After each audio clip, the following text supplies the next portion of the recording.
Hi folks, Ben here and welcome back to part 5 of the 5-day challenge top 5 guitarists, and I'm joined today by my dearest mother of Ash, Diane Ash. This is my son. It is, I'm her son, and you might have guessed the topic of today is a kind of a posthumous tribute to Peter Green.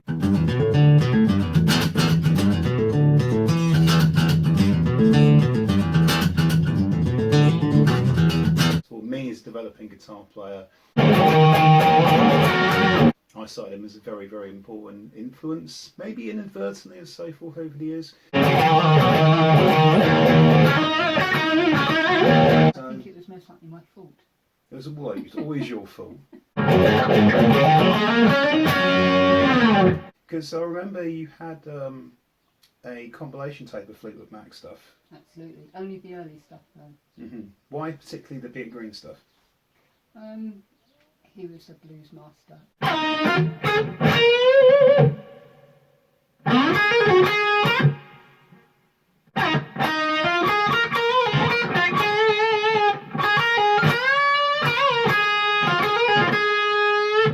And he was making magical music that hadn't been heard before.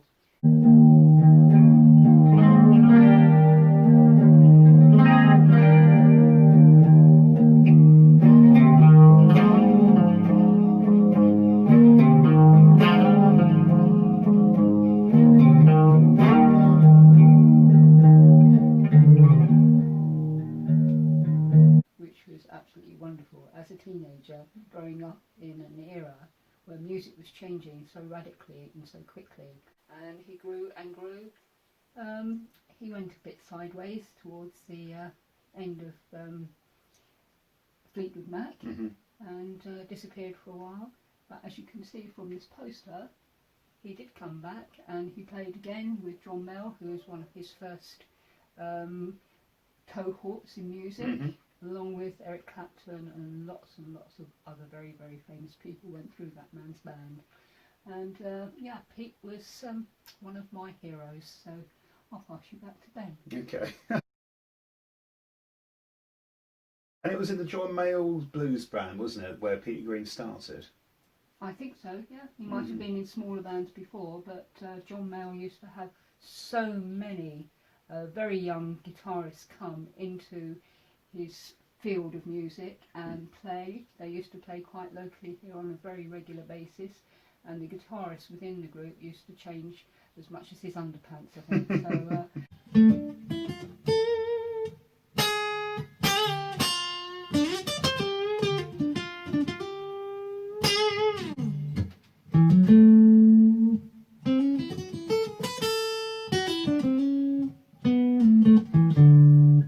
see any of the interviews with him in his office in America, in his studios and that, this poster he was very, very fond of because it was one of the only ones he'd ever had taken with him and Peter Green. It was a reunion of their music together. It was a blues night that could never have been missed, and it was wonderful.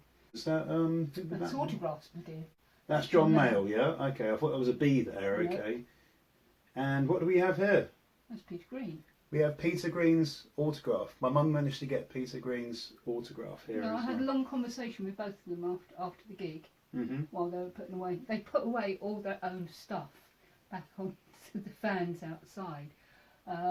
So it was actually quite a very low-key finish to the evening after such a wonderful evening of music, and spent a long time having conversations and a couple of drinks, and we said our farewells, and I took this poster away with me, and it's been with me ever since. Regarding the Fleetwood Mac era stuff, because Peter Green was the founding member, wasn't he? Yeah. He was the founding member. What do you think, when he departed from Fleetwood Mac, what do you think was the big change between, let's say, going from, let's say, the early stuff to like Rumours onwards? Girls. Just simply that. Girls. There we go. You heard it there. There's not many women in blues bands, so the music changed when the girls came along. They were very powerful and very influential and very important part of what is now Fleetwood Mac, has had its major ups and downs and swaps and marriages and divorces and heaven knows what else, but they are one of the most richest bands in the world, and they must have got that way by being good. What would you say would be your top Peter Green moment with Fleetwood Mac? Green benash.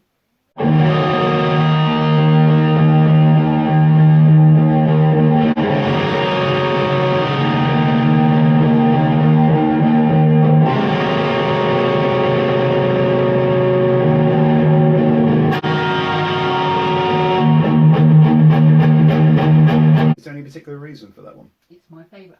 I actually won a dancing competition at the Walton Hop. They used to play music and they always used to have a dance competition in the middle, and Green benash had only just come out. They put it on, not many people had ever heard it before, so only a few of us got up to dance, and I won the dance competition and the record, which I still have at home. Excellent. Because I don't know if you're familiar with the Judas Priest cover at all. It's good, but not as good. No, I'd agree with you on that. I agree with her on that. See, my mum says so, I've got to agree with her, haven't I?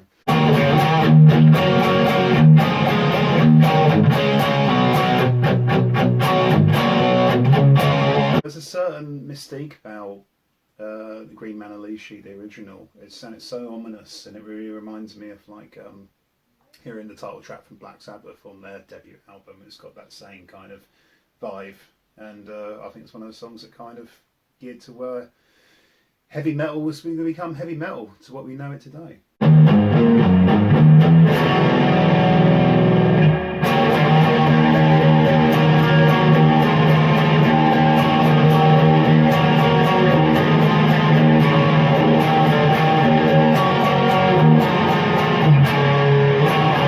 It was so different from anything else that was around at the time. Very influential as well to other people that had never heard that sort of music before.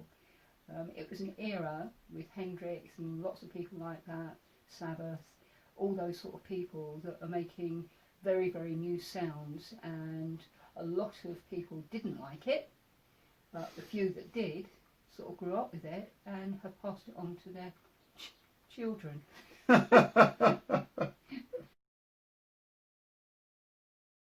Out of interest, during that time when Peter Green was active with Fleetwood Mac, was it very apparent about his trajectory downwards at all before he left? Only towards the end.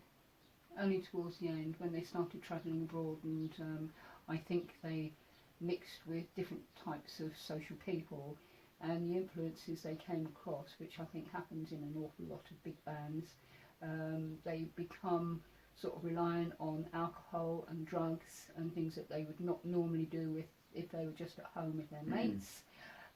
They have different circles of people around them which become quite bad influences. Unfortunately, Peter Green went to a party and never came back to the band, so that can tell you an awful lot about what happens in Germany if you get with the wrong crowd at a gig.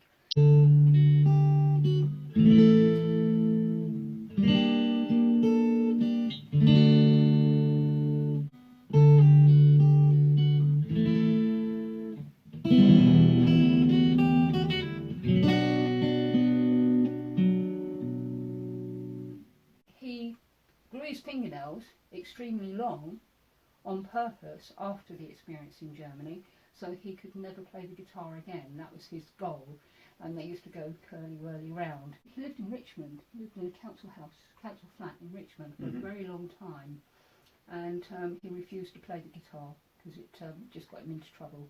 And then eventually, as an older man, he went back to playing acoustic guitar and just doing acoustic blues.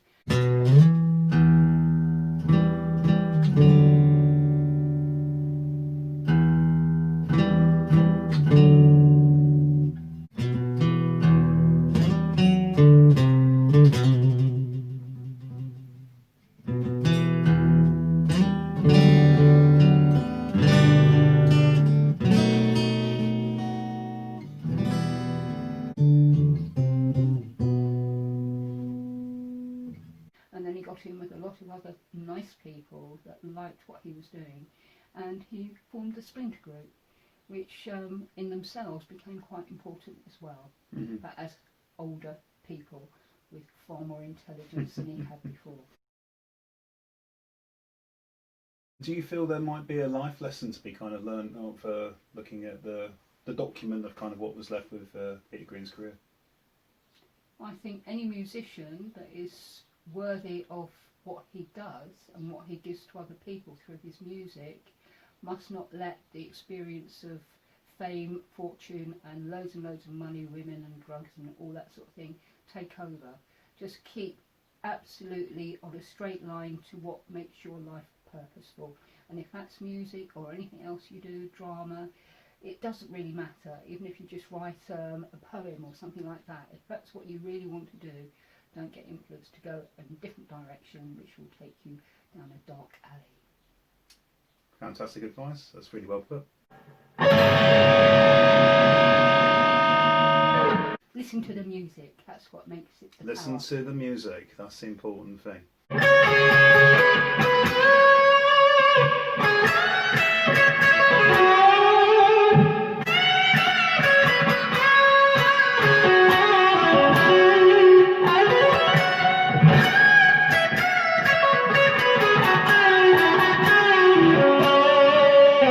Anyway, thanks for joining us. It's really been great to get your insight into this anyway, because obviously it's something that I can give an influence for me posthumously, and also kind of growing up and not really, living through that period, but Mum was there.